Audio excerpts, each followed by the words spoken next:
सकाळी 7 वाजता ईश्वरपूरवरून अनुस्कुरा घाटातून आम्ही निघालो कोकणाच्या दिशेने, कारण आंबा घाटात सध्या रोडचं काम चालू आहे. साधारण दुपारी 1 वाजता आम्ही मालवणमध्ये पोहोचलो आणि सरळ हॉटेल चैतन्यमध्ये गेलो. तिथे पापलेट आणि सुरमई थाळीची ऑर्डर केली. कोकणात येऊन फिश खाण्याची मजा काही वेगळीच असते. त्यानंतर आम्ही गेलो तारकर्ली बीचवर. स्वच्छ आणि निळाशार समुद्र पाहून मन अगदी आनंद झालं. मग आम्ही सोहम रिसॉर्टमध्ये चेक इन केलं आणि पुन्हा बीचवर सनसेटच्या वेळी फोटो काढायला गेलो.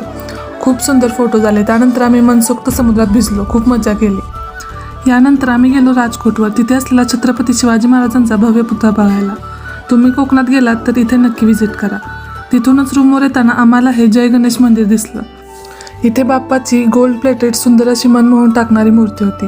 इथे दर्शन घेऊन आम्ही रूमवरती रिटर्न आलो. रात्री समुद्राच्या लाटांचा आवाज ऐकत शांतपणे झोपी गेलो आणि सकाळी लाटांच्या आवाजानेच आमची झोप उघडली. आम्ही निवती लाईट हाऊस आणि म्हातारीची चूल बघायला कसे गेलो ते पाहण्यासाठी फॉलो नक्की करा. तोपर्यंत बाय बाय.